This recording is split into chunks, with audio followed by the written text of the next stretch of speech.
Hey, and welcome to the next episode of Microsoft Dev Radio. I'm your host, Jerry Nixon, here with Darren May. Hiya, Darren. Hey, Jerry. How's it going? Darren, have you ever used the internet?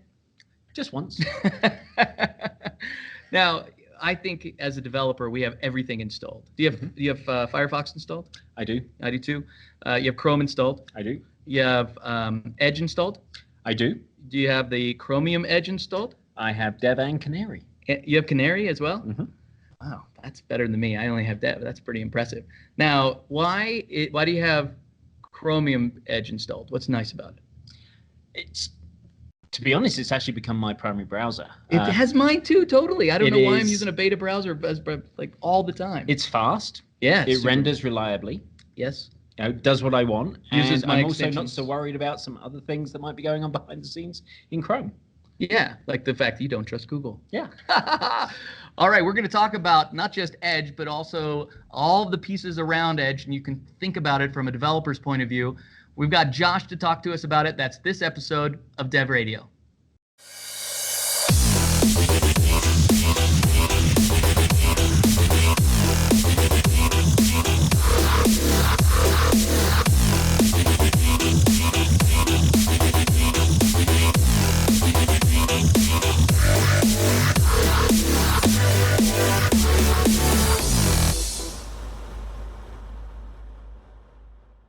Hey, and welcome. This is Microsoft Dev Radio. I'm Jerry. This is Darren. Josh, thank you for being on the show today. I'm very excited to be here. Now, what's funny, Josh, is that we used to be on the same team, and then you went to the Edge team, and now from what you tell me, you might be coming back to my team, which is just a real treat. But why did you go to the Edge team? Well, there was a number of reasons. So my, brief history, the Cliff Notes version, so to speak, Sure. is that I've been at Microsoft for 13 years, and that entire time I've been in some form of developer advocacy. So I was the local evangelist in Michigan, Ohio, Kentucky, and Tennessee. Go Heartland District! Woohoo! Then I pivoted to be the open source guy here at Microsoft, and the open source evangelist, I should say. And so, like, one of my small claims to fame is that in 2009, I was working with the Joomla Foundation, which they produced the second largest content management system on the planet, Joomla, and or at least consumer-facing content management system. SharePoint, I think, is bigger, but whatever. Anyways, they ran horribly on Windows. Actually, they ran horribly everywhere, but they ran okay on Linux because of a thing called APC cache. It's a heavy caching layer that does objects, that does page caching, it does all kinds of stuff. And the IIS team, this is pre-Azure, the IIS team had written a function level equivalent called WinCache. And I convinced them to contribute about 100 lines of code that was a converter from calls to APC cache to calls to WinCache. And in order to contribute that was they had to sign the Joomla contributor agreement, which was the first ever open source contributor agreement that Microsoft signed. That was in 2009. Why is that a small claim to fame? That's a big claim to fame. Oh my gosh. I'm pretty excited about it. So I did that for a while, and then I decided I wanted an international gig, and my wife said English-speaking country, so I said Australia. She said Steve Irwin. I said, crap, because we had just watched an episode where he was fishing scorpions out of a light fixture in, like, Sydney or somewhere. And so she decided everything tries to kill you in Australia. So it was like England or Ireland. We ended up moving to Ireland for 3 years, and it was phenomenal. So I was a local evangelist in Ireland. Then I came back to the U.S. You even say Ireland the way you would say if you lived in Ireland. Yeah. Not Ireland. Say it. Ireland. See, he does it really well. Yes. All right, so then you leave Ireland. So then I moved to the actually, this is the first time I was on the browser team at Microsoft. So I joined the technical marketing team for the browser. And what was the browser then? Yes, and so that was Internet Explorer 10 and 11. So I don't know if you've ever seen the Turn It Up to 11 T-shirts. Those are mine. Yeah, totally. Oh, really? Yeah. With all the different icons all the way along. That's sweet. Yeah. Spinal Tap fan then, huh? Mm-hmm. A little bit, yes.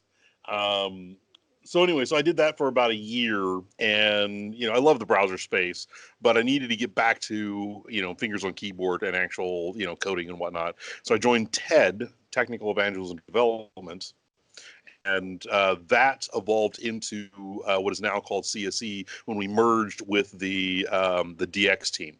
And so that became the 900 A lot of inside baseball going on right now. There is. Yeah. So developer experiences, which was the fields, out there in the customer space, developer advocacy, kind of the purest form of developer advocacy, whereas TED was more consulting. And so, CSE is a blend, as I've been trying to explain it to people, they're like, well, what are you doing now? Well, I'm going to the CSE organization, Commercial Software Engineering, which is half consulting and half developer advocacy. And so that's where that's. So yes, today is my first day back on that team. All of this to say, I spent the last 16, 17 months in the browser space. And, I'd spent so long in developer advocacy and customer-facing roles that I felt that I needed, for my own personal growth, some product team experience and actually see the other side of the fence for a while. Yeah. And I did, and it was awesome. I happened to be joining at a really interesting time where I joined as the PM lead for web apps and frameworks. And when I first got over there, the first week that I got over there, my boss called me into his office and said, Josh, we've been given an interesting question. And the interesting question is, how do we take the browser down level and cross-platform? And by down level, current in-market Edge is tied to the very latest version of Windows, right? Mm-hmm. So if you're on Windows 10 RS5, which that's the code name, what's the version of Windows that was released, Windows 10 that was released in October last year. Okay. You have the absolute latest and greatest version of Edge, which it turns out, yes, exactly. So people that are using it actually tend to like it because it's actually a pretty good engine. Yeah. However, you can only get it if you're on the 1809 version of Windows 10. You can't get it if you're on the 1803 version. And so it's probably locked to that mentality of just upgrade Windows so you can get everything, right? Don't break it apart because then people won't upgrade Windows. That was the heartache. Yes, that was part of that was Sinofsky's and Terry Meyerson's view of the world is that we need to defrag everybody to the latest version of Windows 10.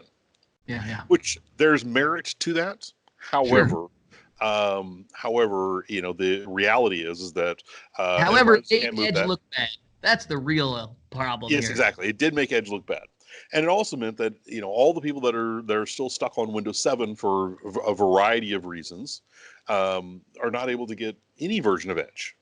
Yeah, right. Sure. They're stuck on Internet Explorer if they want to use a Microsoft built browser.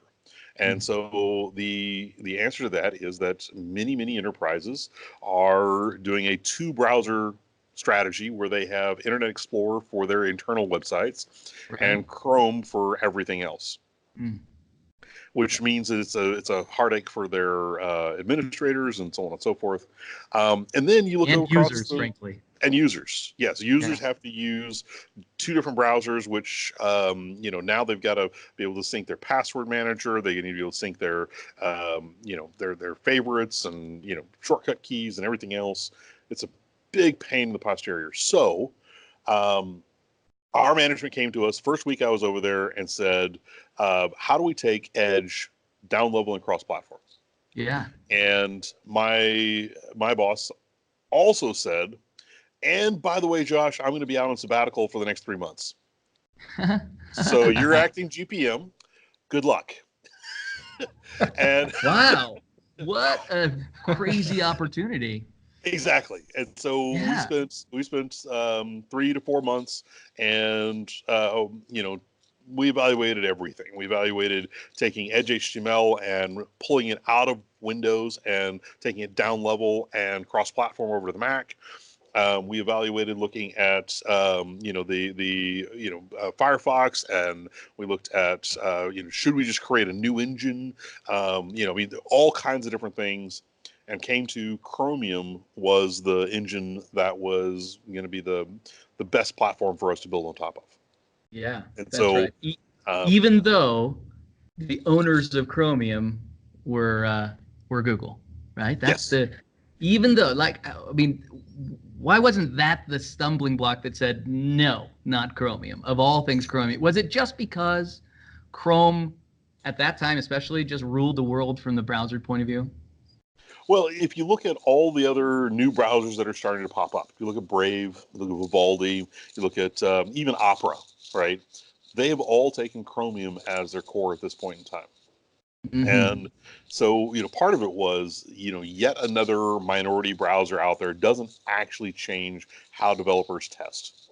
Yeah, that's right. And so that's when people I'm sad that Edge HTML is not a browser engine out there because it is a great browser engine. It did a great job. It was a good competitor to the other platforms that were out there, except that it was locked into a platform that people couldn't get to.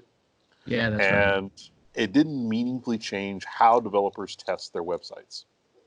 And so, in a lot of ways, the standards conversation, while the standards committees are still incredibly important, and we are still incredibly involved in the standards committees, part of that conversation has moved to the code base. Part of that conversation has moved to the code base, which kind of controls the standard now. It's the standard isn't controlling the code base anymore. Well, the funny thing was, you think about the history of the internet, though, the standards always followed the most popular implementation. Yes.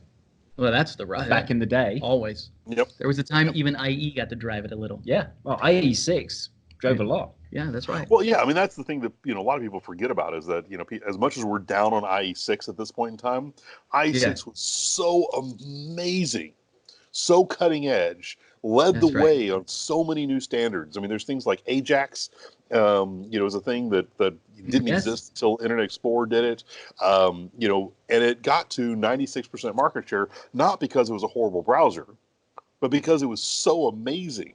The problem is that when we got to that point, well, it's kind of like knuckle crack. Work here is done. We are finished. Exactly. Sit back, put the feet up, grab out the Mai Tais, and so all right. So you've decided on Chromium, and just help me with this one last thing. So a lot of people have a fear that now Google is in control of Edge. So just explain to us why that's not true. So one of the big ways that is not true is that, like, if you look at the Samsung browser, you look at Vivaldi, you look at Brave, you look at Opera, you look at all these other browsers that are built on top of Chromium, and they have not had a lot of say in what happens inside of Chromium because they've only got a handful of devs working on core. Mm-hmm. We have a 700-person dev team, 200-person PM team, and about half of those are exclusively working in core. And so if you look at... That's a voice. That's a voice. And so that actually is going toe-to-toe with what Google has put in core. And if you look at, kind of the way I think about the browser is that there's concentric circles, right? And so the innermost concentric circle, that's core, right? So that is... your HTML parsing and rendering engine, that's your CSS parsing and rendering engine, that's your JavaScript engine, that's, your networking stack, that's, all of those things right there in the very, very core. So the goal for the new version of Edge is that there is no differentiation there.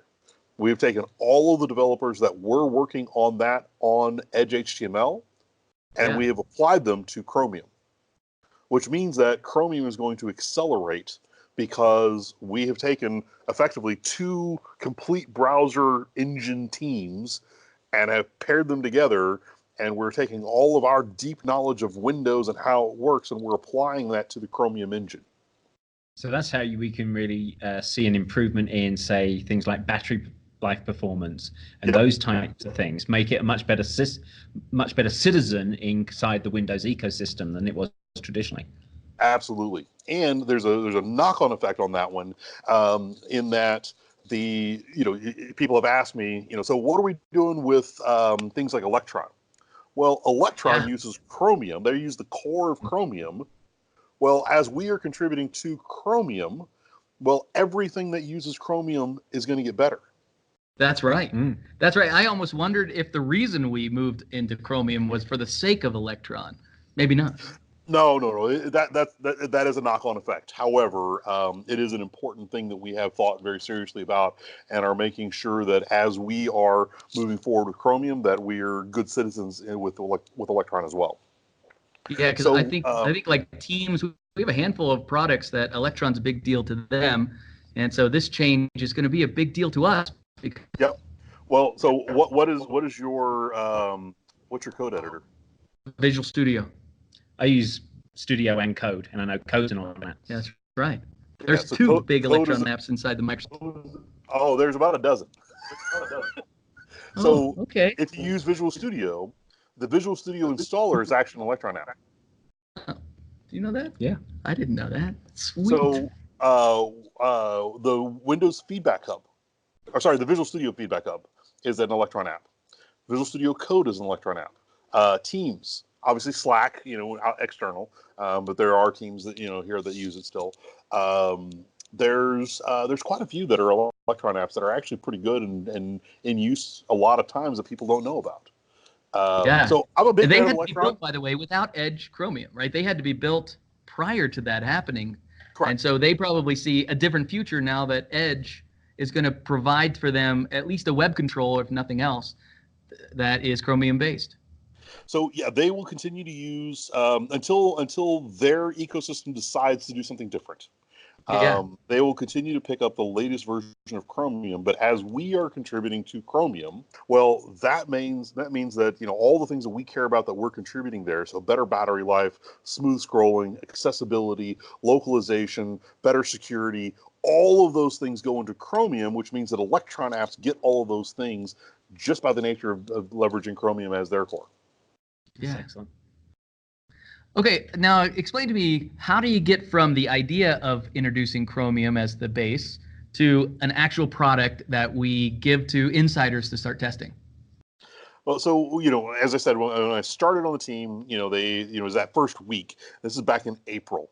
We made the decision, that, we were going to be, going down level and cross-platform. So how do we do that? We spent about 4 months making the decision, and that included a lot of technical research, trying a bunch of different engines out, a whole bunch of experimentation. And so finally, kind of towards the end of August, we made the decision, yes, Chromium is going to be the new core. And so from then, we kind of looked at the concentric circles and we're like, all right, what has to happen? And so is there anything in the very, very center core? And it turns out that there's things like localization and accessibility and other things that we felt as Microsoft needed to be done in the center core. Then the next ring out is the things that are important to the browser, but not necessarily part of the core itself. So things like spell checker, dev tools, all of those types of things. And there's going to be some differentiation. But a big one there is telemetry out to Google. And so, we looked at the amount of exhaust being, put out from Chromium, and it's pretty impressive, the amount of exhaust that goes from Chromium back to Google. So we've gone through and shut off. We collect telemetry too. Oh, absolutely. We absolutely do, and we do it to make our products better. We're looking at how our products being used, how are they, crashing, how are they succeeding, what are the things that, the types of things that people are doing all the time, make sure we're optimizing for those things. We absolutely collect telemetry data. We need to make sure that we're collecting that telemetry data to make sure that we're improving our products here. And then there's the outer ring, which is the shell of the browser itself, and that's where we're going to have a tremendous amount of differentiation. Things like the the way that we do our favorites, the way that we do our, password managers and all those types of things. Single sign-on probably is part of that. Single sign-on, being able to transport our identity across different machines and even different platforms. All that happens in the outer shell. So now we're going to have a browser that runs on Windows 10. Yep. We're going to have a basically identical browser. It's going to be running on a Mac. Mac OS. Yep. We're going to have an identical browser. I think we're even offering it back to Windows 7 users. Yes, absolutely. It's amazing. Will it run on Windows Phone? Sad trombone. So we do actually have, I'm assuming that you have either an Android or an iPhone in your pocket. And so we do actually have a Edge browser on both of those platforms. So on Android, it's using the Android WebView because there's a store policy on Android that it uses the platform-supplied WebView, and similar thing on iOS. So it's using the Safari WebView on iOS. Sure. Now, but the same password talking... managers and the same all the identity stuff will actually go across all those different platforms. So it's really that outer layer is transportable across all of those different platforms. But once you start talking about core, you're tied to specific cores on those mobiles. Now, you're using Edge on iOS? On iOS, no. No, I'm using it on Android. I gotta have it tell installed, you, but it's I'm pretty not using slick. it. Well, it's slick just because my bookmarks stay the same. Yeah. I like that. The hardest thing is on the iOS, it's not so easy to change the default browser that opens up. Oh, I see. Yeah, bit of a platform lock in there. Once we buy Apple, this will all be solved, right? I'm not making any forward-looking statements. Open your checkbook. Well, I mean, Apple, if you drink all the Kool-Aid, it tastes pretty good. If you try to mix and match, not so much. Yeah, that's fair. It's a bit of friction there. I mean, we just did a previous episode where we talked about the Microsoft Launcher on Android. And, it's a shame we can't do something similar on iOS. Right. It's basically impossible. Now, developers listening, they totally perked up their ears when you said WebView, even though you were talking about the WebView on Android and the WebView on iOS. What does the change in Edge here have? What will be the impact on the WebView that developers have access to build Windows applications? So the WebView suffered from all of the same issues that Edge did, in that it was locked to the version of Edge that was on the platform, which was locked to the version of the platform that you were on. Right. And so we had different features in WebView if you were on 1803 versus 1809. We had different features. So for example, one of the hot requested tickets was they wanted a WebView that ran for Win32 applications, which we finally delivered a WebView built on in-market Edge today. We delivered that in 1809, but it's only available on Windows 10 1809. It's not available in any down-level version, which means that realistically not many applications can leverage it because now they support two WebViews. One, if you're on, so all this if-def logic of if I'm on this latest version of Windows 10, then I can use the modern one and start taking advantage of modern things. Whereas, but your HTML can't change because you've got to support, both of those. So what this means going forward is that we are taking Chromium as the core of the vNext of the WebView, and it's a big enough shift that it's actually going to be called WebView 2. And if you go to aka.ms/webview, then what would be next? Yeah. Well, we thought about a lot of things, and we were like I was very vehemently against WebView 2 as the name initially, and I was trying to go, all right, so we have Edge, we have WebView, we have Web, we have View, we have Microsoft, we have MS, all the different possible combinations of all of those things. Turns out that almost all of them are in use somewhere. Oh, well, it could have been Microsoft Windows WebView Service Pack 2. Yeah, we were to the point where we were looking at that kind of naming, and it just got stupid. So WebView 2. Yep. So WebView 2 is going to show up in WinUI, right? I mean, that if I'm a developer and I want to use it, I'm going to pull it down from NuGet in WebUI, and it all of a sudden there's going to be, I suppose, WebView 1 and WebView 2 will be there. And how soon can a developer start to hope for that sort of thing? So if you are a Win32 developer, you can go get the dev preview today from Aka.ms/webview. And so, because Chromium cool. is a C++ application, easiest version to put out was the C++ version, C++ Win32. We are working very closely with the DevDiv, developer division, and getting them to help with the WPF and WinForms implementations of the WebView 2. And basically, they're going to be wrapping it. And then we're also working very closely with DEP, the Developer Experiences Platform. They're the team that is producing UWP, WinUI, those types of things. And they are, we're working very closely with them on the implementation that is going to live in that space as well. But C++, Win32, that developer preview is already out. UWP can use it, WinForms can use it, WPF can use it. You can put it into DOS. It's just you can't put it into DOS. But one of the browsers that you mentioned that you didn't mention earlier is Lynx. Have you ever used Lynx? I've never used Lynx. You should try it. It's a couple $100K worth of a download, and it is a text-only browser. You run it from the command line. We know a guy named Scott Stanfield that would love that. I'm sure that he already uses it. And I use it for accessibility testing. So when you were talking about DOS, that's actually a thing. So I was going to take a bit of a contrarian perspective for a second on WebView 2, and say I built myself a UWP application and I'm leveraging the WebView 2, and I've got all my quirks managed. I understand what's going on with everything, and then the user installs a new version of Chromium Edge.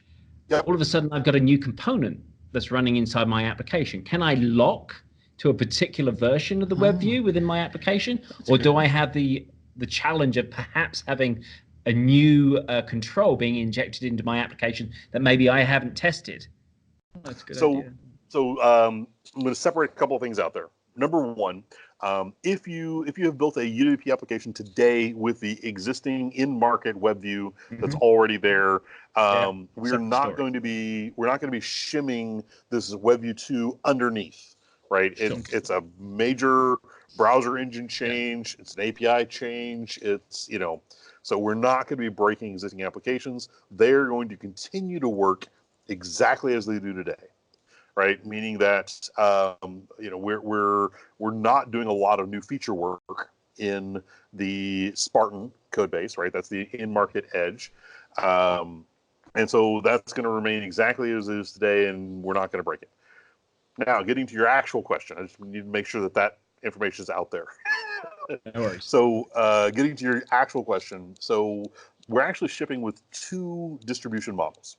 Distribution model 1, the preferred, and the one that we are strongly recommending to people is what you described, which is the evergreen distribution model, where we are actually literally using the exact same bits on the box as the browser for the rendering engine, for the JavaScript engine, for et cetera. And when that updates, so does your application. That means that you're in lockstep with features. That means you're in lockstep with security fixes. Security fixes are a big one. Chrome, on average, has 700 critical security fixes a year. And so, think about it from that perspective. You kind of need to keep up to date with the security fixes. Yeah. From time to time, Edge would have similar bugs. Oh, absolutely. Yeah. Yes. And I don't actually have the numbers around in-market Edge, but I can tell you that it's on a similar order of magnitude of critical security fixes that we find and are servicing back to both Edge and Internet Explorer. And so Internet Explorer, by the way, it's in long-term servicing, but it is absolutely getting the same level of security fixes every day. Okay. So it updates on a fairly regular basis. Anyways, so Daryl is correct in that if a application is installed and is using WebView 2 and the browser updates, so does the WebView, which means that you've got updated bits that you're now running against. Well, if you have been testing your web content against the browser, well, you're in good shape. If you haven't been testing your web content against the browser, maybe you should. However, there are cases where that's not going to be possible, or that there's, let's say that you're inside of a large enterprise and, your small team is actually managing hundreds of applications. Well, fine. What you can do is you can use our second distribution model, which is a redistributable, where you actually package up inside of your application effectively an entire copy of the browser, and you ship that with your application. So this is actually what Electron is doing today with Chromium, right? That's right. So I was going to say, it almost feels like a reverse Chromium or a reverse Electron, in that you've got a full-blown app that also has a full-blown app. Yeah. Yes, I would see this being the second option. Boy, you buried the lead. So the second option, I could see a lot of developers migrating towards that, being drawn to, I won't have a surprise rendering problem if I ship all of Chromium with my app. But the risk is they then have got to service their application frequently to ensure that they've got all the security fixes in their web views. That's exactly right. So that's the trade-off that they have to be willing to accept. And so the two major trade-offs are number one, application size. Right, the browser is not a thin little bitty component. It's fairly major.